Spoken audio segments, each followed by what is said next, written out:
bem-vindos à nossa análise de hoje. O foco é uma cidade antiga, bastante citada nas escrituras. Ramá, lá na tribo de Benjamim. Oi, ótima escolha de tema. Para essa conversa, a gente está se baseando nos trechos de um artigo do Diego Pereira do Nascimento.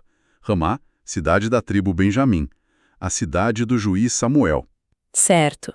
O objetivo aqui é desvendar a história, a importância estratégica, sabe? E o legado dessa cidade.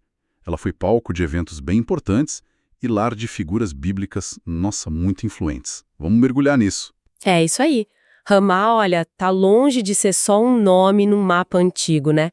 A localização dela e a história tá tudo muito ligado a personagens como a juíza Débora e, de um jeito bem especial, ao juiz e profeta Samuel.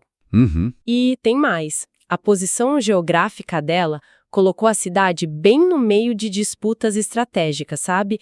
Coisa fundamental, principalmente naqueles conflitos entre os reinos divididos Israel e Judá. Vamos começar pelas origens, então.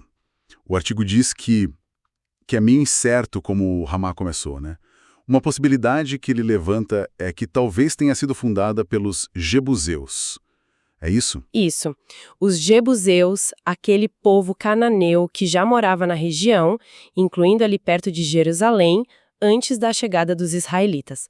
Essa é uma hipótese, sim, bem plausível. Faz sentido. Mas, olha, o artigo também traz outra linha, que conecta com a genealogia da Bíblia, e que sugere que Ramá pode ser ainda mais antiga. Ah, é? Como assim? É que o nome Ramá poderia ter alguma ligação com Raamá, que era neto de Cã, bisneto de Noé, lá de Gênesis. Se isso for verdade, a gente estaria falando de uma fundação, nossa, muito antiga mesmo, talvez lá por 2200 a.C.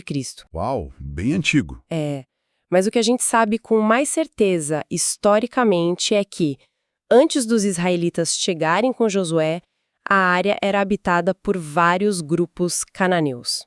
Isso é fato. E parece que a geografia foi chave desde o começo, né? O artigo descreve Ramá no topo de uma colina, perto de terras boas para plantar. O que isso significava na prática para quem morava lá no início? Significava, basicamente, duas coisas, quase que opostas: oportunidade e vulnerabilidade. A posição alta dava uma vantagem de defesa natural, um lugar excelente para observar tudo ao redor. Ah, claro. Isso está até no nome, né? Ramá, em hebraico, Ramá, quer dizer lugar alto ou posto de vigia. Era estratégico por natureza. Entendi. Só que, por outro lado, estar perto de terra fértil e ser um lugar visível fazia da cidade um alvo desejado, né? Sempre sujeita a ataques, a disputas por aquele ponto vantajoso. A geografia meio que definiu o destino dela desde cedo. Entendido. A primeira vez que a Bíblia fala claramente dela, como o artigo aponta, é lá em Josué 18:25. Ali Ramá é listada entre as cidades da tribo de Benjamim, depois da divisão da Terra Prometida.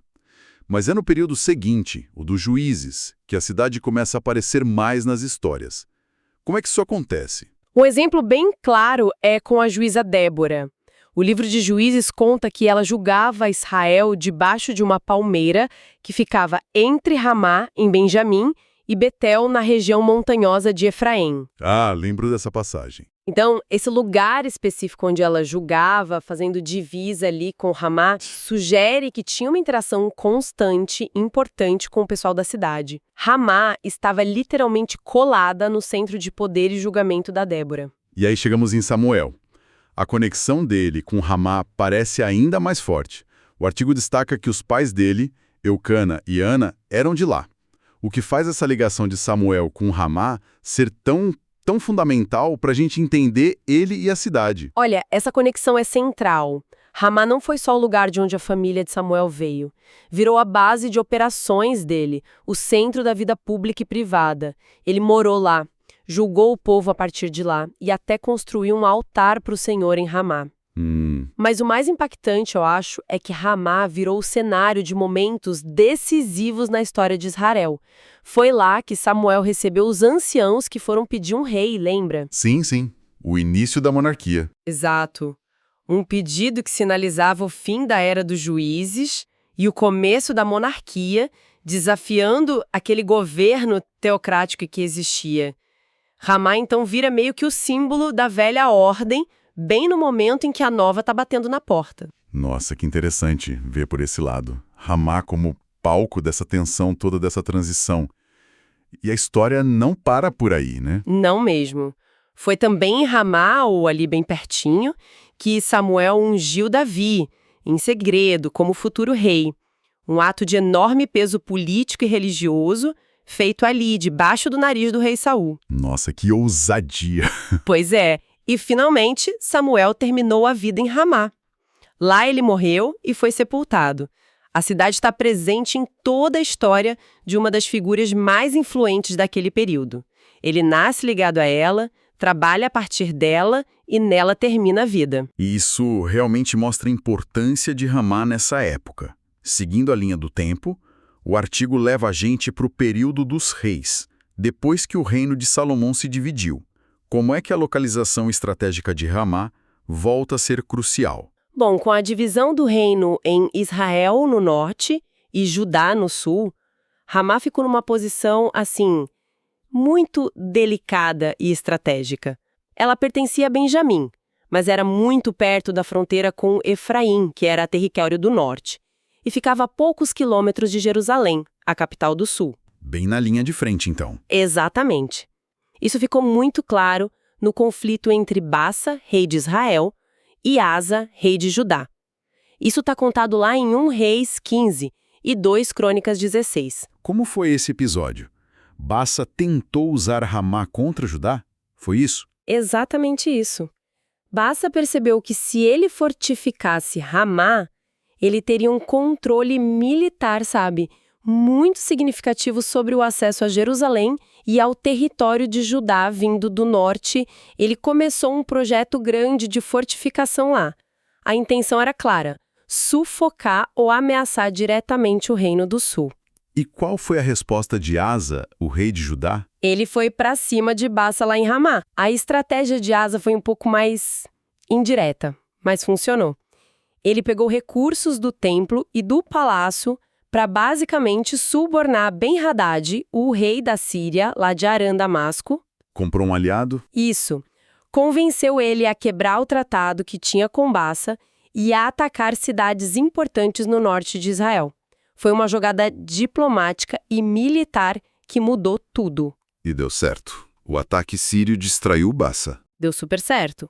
Com a ameaça síria no próprio território, Baasa teve que parar a obra em Ramá e levar as tropas para defender o norte, provavelmente para Tirza, que era a capital dele na época.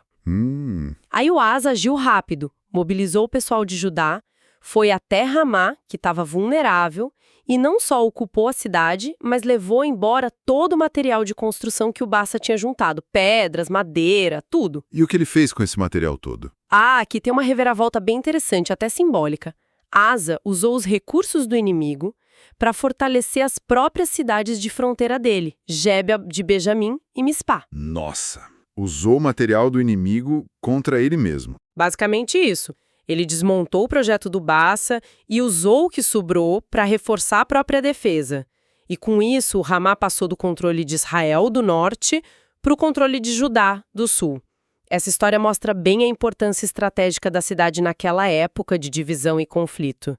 Uma história incrível de estratégia e contra-estratégia. E essa importância não acabou aí, né? Séculos depois, mesmo com impérios maiores na área, Ramá continua aparecendo. Tipo, durante as invasões assírias. Correto. Lá no século 8 a.C., quando o Império Assírio, com Senaqueribe, invadiu Judá, Ramá estava bem na rota de avanço para Jerusalém. Estava no caminho. Exato. Embora tenha sido usada como parte da defesa de Judá, as fontes históricas, incluindo os registros assírios e os relatos bíblicos, como em Isaías 10, sugerem que o exército assírio conseguiu passar por ela. Então não segurou o avanço. Parece que não. O profeta Isaías menciona Ramá na descrição da marcha assíria e do pânico que ela causava. É nesse contexto de cerco, quase chegando em Jerusalém, que Isaías profetiza aquela intervenção divina que salvaria a cidade no reinado de Ezequias. Um evento que, segundo a Bíblia, aconteceu mesmo. Impressionante como Ramá testemunhou tantos momentos assim, críticos. E ela ainda aparece mais tarde, depois da conquista de Judá pelos babilônios, lá no século 6 a.C. O artigo fala da prisão do profeta Jeremias lá. Sim, é um episódio bem marcante, tá lá no livro de Jeremias, capítulo 40. Depois que Jerusalém caiu, os babilônios juntaram muitos prisioneiros em Ramá para deportar, e Jeremias estava no meio deles, acorrentado. Nossa. Só que aí, Nebuzaradã, o chefe da guarda babilônica, reconheceu o status de Jeremias, talvez alguém contou para ele das profecias que previam a vitória babilônica, e deu uma escolha para ele. Que escolha? Ir para a Babilônia com honras ou ficar em Judá com o pessoal mais pobre que não foi exilado. Jeremias escolheu ficar, foi libertado ali mesmo em Ramá e foi se juntar ao governador Gedalias que os babilônios tinham nomeado. Ramá, mais uma vez, palco de um momento significativo, dessa vez ligado ao começo do exílio. Já falamos bastante da história política e militar, mas para entender como Ramá se sustentou por tantos séculos, a gente precisa olhar mais de perto para a geografia e para a economia, como você mencionou no começo. O artigo conecta esses pontos. Sim, e essa conexão é chave. Vamos lembrar. Localizada no topo do Monte Efraim, em Benjamim, pertinho da fronteira com Efraim, e só uns 7 quilômetros ao norte de Jerusalém. Essa posição alta garantia a defesa. Certo. Certo. Mas a proximidade com o Vale de Jezrael, que era super fértil lá no norte, e com o rio Quizon, junto com as terras da própria região montanhosa, permitia a agricultura. O artigo até cita o que eles cultivavam: trigo, cevada, figo, uva, coisas básicas e importantes para a economia da época. E o comércio? A localização ajudava nisso também. Com certeza. Ramá ficava numa rota comercial importante ou bem perto de uma. Ligava o Egito, no sul, com a Mesopotâmia, Babilônia, Assíria e a Síria lá para o norte e nordeste, passando pelo interior de Canaã. Uma encruzilhada, quase. Meio que isso. Controlar ou estar perto de uma artéria comercial dessas significava acesso a mercadorias, informações, oportunidades econômicas, seja por taxas, comércio direto ou serviços para os viajantes. O que é fascinante é justamente essa ligação. A geografia da montanha dava defesa, as terras perto sustentavam o povo e a localização na rota comercial conectava Ramá com o resto do mundo. Defesa, agricultura e comércio, tudo junto. Faz todo sentido. Mas, apesar dessa história toda, dessa importância em vários aspectos, hoje Ramá é só um sítio arqueológico. O que aconteceu? Por que ela sumiu? O artigo diz que não tem relato de uma destruição assim, de repente, como aconteceu com outras cidades. Exato.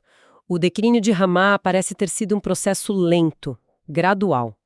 Não foi resultado de uma batalha específica ou de um desastre natural que a gente saiba. Acredita-se que esse processo ficou mais forte depois do período romano. Vários fatores devem ter contribuído. Chave. Provavelmente foi a ascensão de cidades vizinhas. Jerusalém, principalmente depois de ser reconstruída e com sua importância religiosa e administrativa cada vez maior, acabou atraindo mais gente, mais recursos. Jericó também, outra cidade antiga com suas próprias vantagens, como o oásis e outras rotas comerciais, pode ter competido por relevância. Então ela foi perdendo importância em comparação com as outras. Foi isso? Exatamente. Na história das cidades, isso é bem comum, sabe?